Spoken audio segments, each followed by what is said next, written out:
Welcome back mga kabayan. Nagbabalik po muli ang inyong lingkod upang magbigay sa inyo ng mga bago at nagbabagang mga balita. Tila ba naging mainit na usapin ang isyong ito sa mundo ng social media?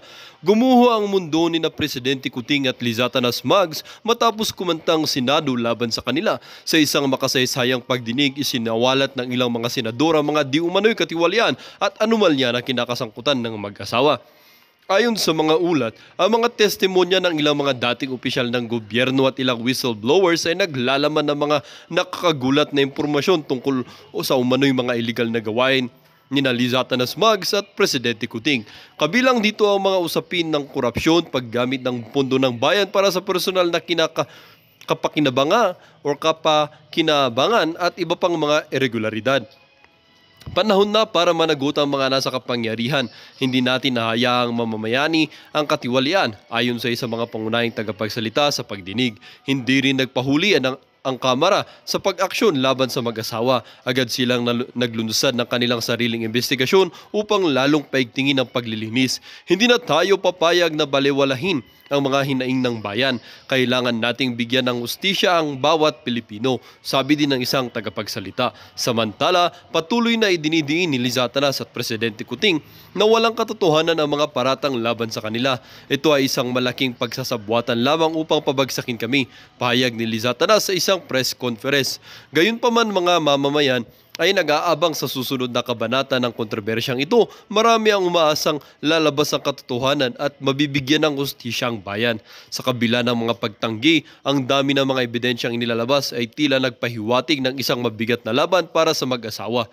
Ang Senado at Kamara ay inaasahang maglalabas ng kanilang mga pinal na ulat sa mga susunod na linggo. Sa ngayon, ang buong bansa ay nakaabang sa mga susunod na hakbang na gagawin ng mga mambabatas. Well, para nga sa buong impormasyon ay panoorin na lamang ang buong video. At kung bago ka pa lamang sa aking channel, huwag kakalimutang mag-subscribe. Pindutin ang notification bell at piliin ang all upang laging maging updated sa mga bago at nagbabagang mga balita.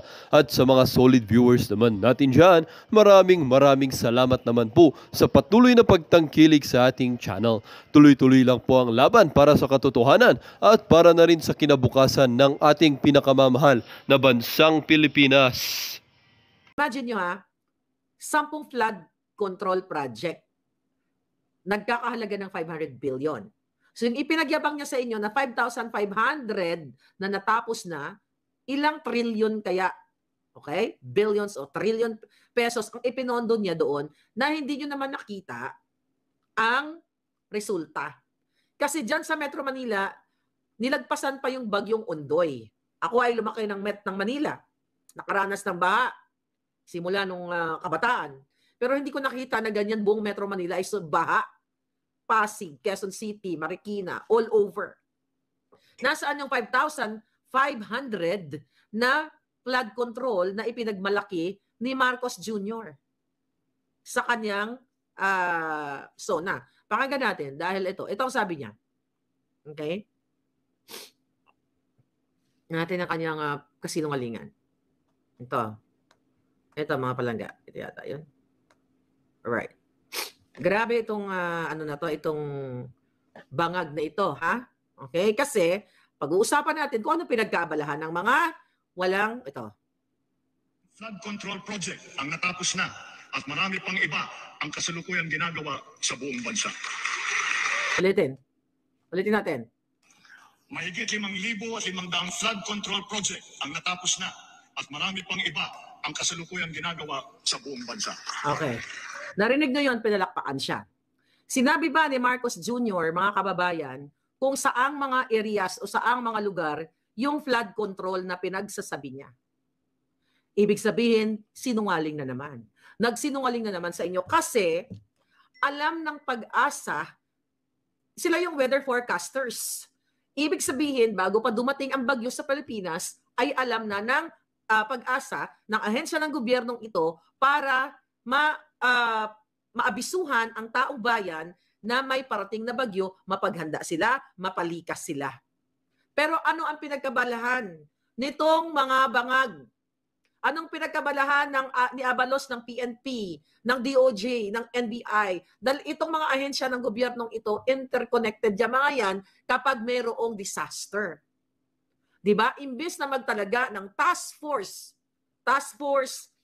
rescue o ligtas, task force iligtas, mga ganyan, whatever. 4 days before the bagyo or maybe a week before ang bagyo parating sa ating bayan ay alam na ng Pag-asa. Alright? Dahil sila ang may kapangyarihan para makita, ma-forecast kung meron ng delubyo darating sa ating bayan. Pero anong ginawa ng mga hinayupak? Abala sa fashion show at paglamon ng 20 million budget sa kanilang SONA. Kayo po ba, mga kababayan, ay naging concern itong gobyernong ito? Yang DILG, lahat sila. Imbes na kontrolin itong paparating na bagyo o baha at magkaroon ng task force likas, task force hot meals, bigyan kayo ng mga ayuda, task force, whatever, para sa mga mamamayang Pilipino, ang pinagkabalahan nila, task force pulburon video control. Kontrolin ang pag-spread as wildfire nitong pulburon video na nakitang sumisingot ang isang bangag. Malinaw pa, mga kababayan, na kayo ay paulit-ulit na binubudol ng bangag na ito na ipinagmalaki niya mismo at pinalakpakan ng mga unghunghang doon sa Kongreso na mayroong 5,500 flood control. Nasaan? Lalo na kayo sa Metro Manila. Nasaan itong mga flood control nito? Bakit bumaha ng ganyan? Lagpas tao, ilan ang nangamatay, ilan ang mga nakuryente? Kapag mga ganitong disaster, mga palangga, pinaghahandaan dapat yan para ilikas kayo. Kung mayroong mga possible na pwedeng makuryente, ang taong bayan, nakaantabay ang ating, yung mga nasa Meralco o yung mga in charge dyan sa, sa pag-monitor ng mga kuryente o ng mga power supply. Anong ginawa nila? Wala. Nag-enjoy sa SONA. Siguro, sabi ko nga sa inyo, ayon sa ating source, nag-check-in sila sa mga hotel, nakipag-tsuktsakan ng mga buhatang ng ina sa kanilang mga Jubetski o whatever. Samantalang kayong mga kapalangga ko na hindi kayo nabigyan ng abiso. Okay? Ng abiso o ng pahibalo, ng warning na mayroong parating na malaking bagyo. At dapat yan ay nakaantabay ang mga rescue operation. Diba? So ngayon, kung nakaantabay ang rescue operation, malilesen yung mga aksidente o mga mamamatay nating mga kababayan. Pero dahil abala sila sa pag-control sa video, yan yung task force nila na pinagtutukan at nataranta sila. Kaya po ngayon, kayong mga kababayan ko ay biktima nitong isang malaking sakuna na nangyayari sa ating bayan. Ang sabi nga ng anak ni Bangag, na Bangag din, na si Sandro, pathetic daw o hindi nila i-dignify itong pulburon video. Bakit sila, sabi ko nga, press con, panakot, suppression, whatever, gusto nila kayong takutin na sa bawat mag-share ng video na nai-release ko ay kayo ikukulong o pananagutin. Huwag kayong matakot. Dahil hindi mangyayaring makukulong kayo. Dahil ako ang nagpasimuno ng video na yon. Huwag kayo pasisindak sa mga ito. Ang pag-uusapan natin, itong NDRRMC o National Risk Reduction and Management Council, na ano ang ginawa ng mga ito. Ang trabaho nila dapat sa pakikipag-ugnayan ng Jutang Ginemes, na DILG, NBI, lahat yan sila. Sabi ko, interconnected yan. Kung para sa bayan, turuan kayo kung paano maging prepare dito sa parating na delubyo para maiwasan ang mga casualties, para maiwasan ang mga buntis, mga bata na walang kamalay-malay, di ba, na biktima nitong delubyo na ito, mailikas man lang sana kayo. Pero ang pinagkabalan po nila ay hindi flood control kasi wala namang flood control. Kasi kung may flood control, bakit kayo binaha? Sige nga, kayo mga supporter ng budol. Kayo na nagmamarkos-markos. Kayo na nagtatanggol ng mga trolls, nagtatanggol kayo sa sindikato. Tama ba? Ang salitang flood control. Flood ba? To control the flood. Bakit binabaha kayo? Kung itong inayupak na presidente ninyo ay totoo ang kanyang sinasabi, bakit napakabagal ng responde ng mga rescue sa inyong mga barangay? Kailangan nyo pang mag-text. May mga nababasa ako nagmamakaawa na nagtitext sa kanilang mga kamag-anak, tumawag sa ahensya ng gobyerno na iligtas sila. Hindi mo na kailangan mag-text na magmamakaawa ka kung bawat barangay ay prepared. Kung bawat barangay ay may flood control o bawat area, not really bawat barangay, ay may flood control sa sinasabi nitong Jutang Ginimis nyong bangag sa kasisinghot. Kayong mga dugyot na nagpapaniwala kay bangag, now, okay, na nakaranas ng ganitong klaseng pagbaha at maari ang inyong mga pamilya ay nasugatan, natalisod, na kuryente, natsugi. Now, kayo magsabi, eto bang bangag na gobyernong ito ay kailangan pang magpatuloy? Hindi. Kasi kung may 5,500 na flood controls, hindi nyo mararanasan sa kabuong Metro Manila itong nararanasan nyo ngayon. Kita nyo kung anong istorbo, kung anong perwisyo ang ginawa sa inyo ng bangag na gobyernong ito. Asaan ang 5,500?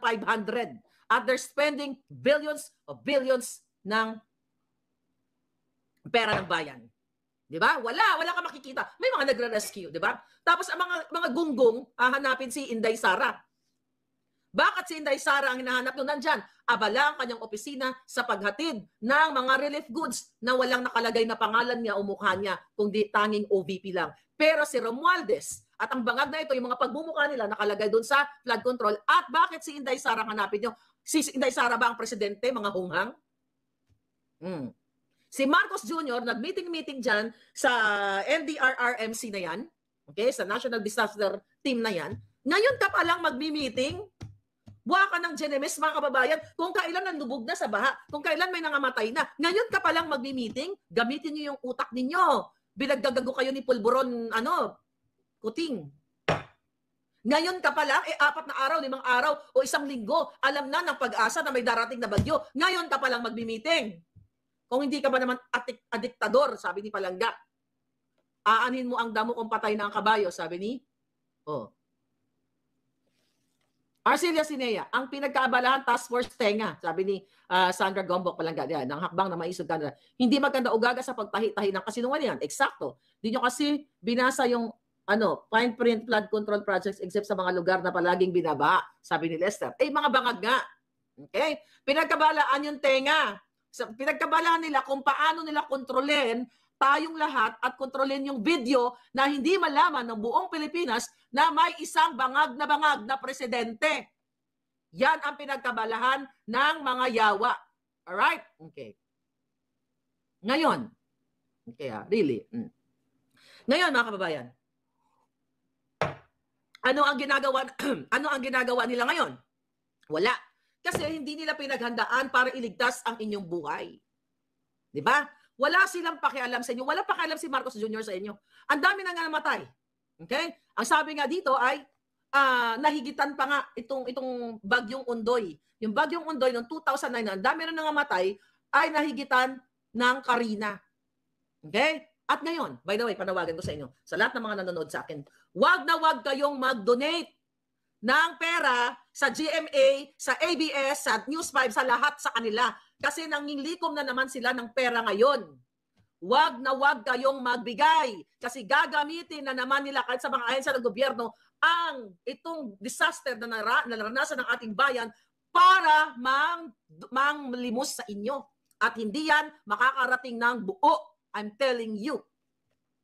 Yan ay napag-usapan dati, yung hearing sa ABS-CBN sa franchise nila na yung mga limos, yung mga nasa lata, hindi nakarating. Wag na wag po kayong mag-donate. Kasi kung gusto nilang tumulong, ang dami nilang pera. Diba? Bakit manghingi sa mga OFW? Sige nga. Bakit? Kung gusto nyo, mag-donate na lang kayo dun sa mga kamag-anak ninyo, mga kakilala ninyo, diba? O sa mga barangay, o ate, o magpadala ako ng 10,000 pesos dyan. Ganyan, gamit ang SendWave app. Okay? Ito, bumili ka ng ganyan, ibigay mo sa mga kapitbahay. Wag na wag kang mag-donate, mga palangga, sa itong mainstream media na ito. Dahil ito ay kasabwat ng mga ahensya ng kasabwat ng mga bangag. Wag na wag. Ang yumaman ng mga buwakan ng inayan dahil sa inyong mga OFW. Wag na wag kayong magbigay kahit 1 piso. Alright? Okay. Ngayon, mga kababayan, mayayaman na yung mga oligarkiya na yan, sabi ni Nelson Sanchez. Sinayang na bagong admin ang pinaghirapan ni Duterte na linisin ang korupsyon. Alright. Marami na naman silang makurakot. Okay? Ano naman kung nakabatak si ano daw, ano? Ano naman kung batak kung batak si BBM. Ano naman? Gusto niyo ano naman daw kung nakasinghot si Marcos Jr. Okay? Yeah, I think that's sarcasm. All right? So ngayon, mga kababayan, talagang kayo ay ipapahamak dito. Ipapahamak kayo. Imagine niyo yung mga trolls o mga dugyot ni Lisa ng bangag ito. Nung nagkaroon ng sa China, tuwang-tuwa sila. Kinarma daw yung China. Di ba? Yan yung mga pakalat nila. Buti nga sa China, binaha. Ngayon, binaha tayo. So, kinarma din tayo? Kinarma din tayo dahil sa bangag yung presidente? Ganun po kapulpul mag-isip ang mga trolls o bangag na kampon ni Lisa Tanas at ng kanyang mafyang gobyerno. Wag na wag, ulit-ulitin ko mga kababayan, wag na wag kayong magbigay. Okay?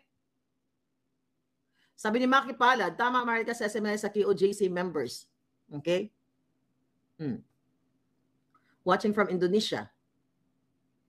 Bangag ang pamilyang Marcos and friends, sabi ni Universe.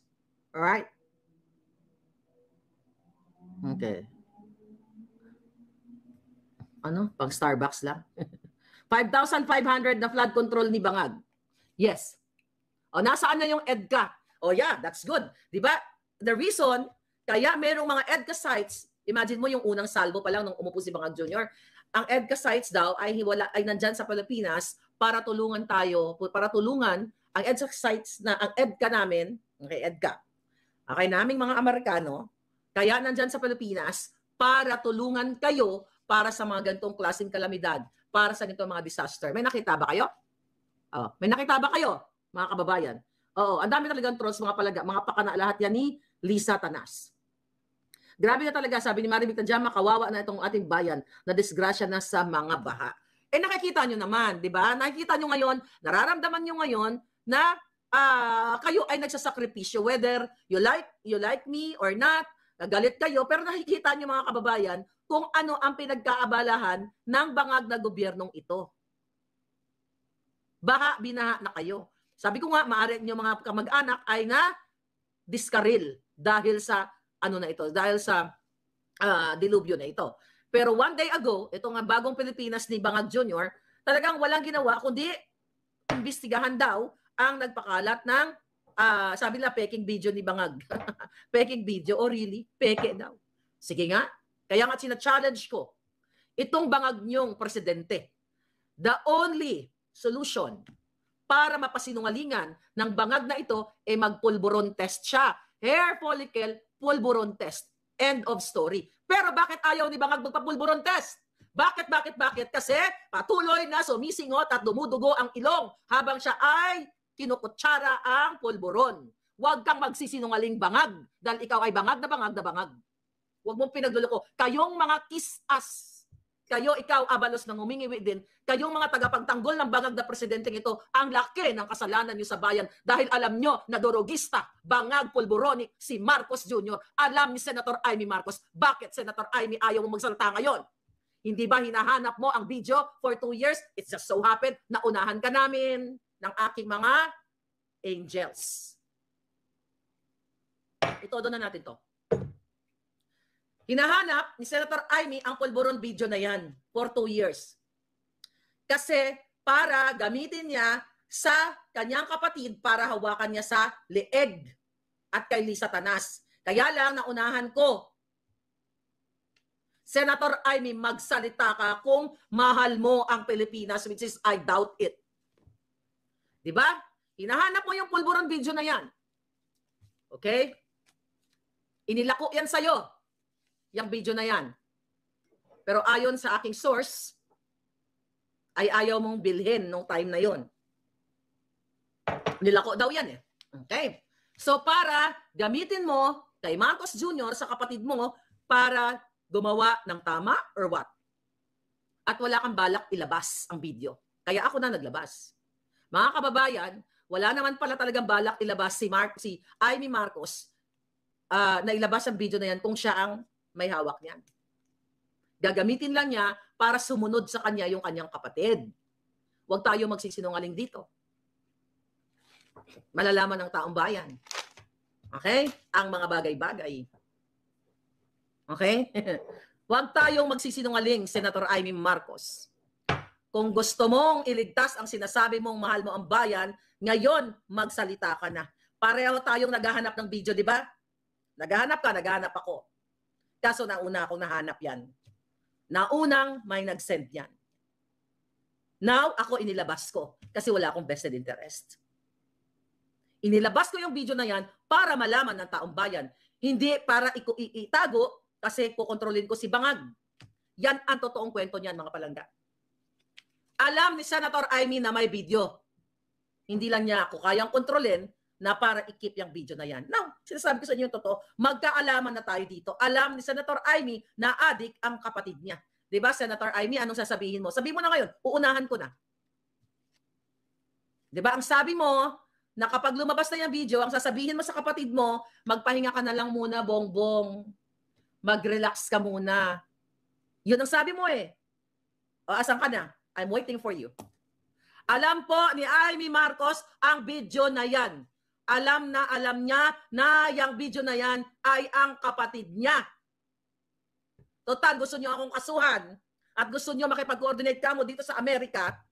Okay? Asan na? 3 days na yata. Di ba? 3 araw na nakalipas. Gibo, asan ka na? Alam ni Amy Marcos ang video na yan. Hindi lang niya kayang kontrolin ang isang maharlika na hindi ipalabas yan. Now, you know, marami pang storya na kailangan nyo malaman. Do you think? Para sa inyong kaalaman. Kaya, di ba sabi ko sa inyo, antayin natin. In the past, sabi ko, antayin natin kung anong gagawin ni Senator Amy. I'm still giving her the benefit of the doubt. Sige, June 30, sabi 3rd week of July. Ano na?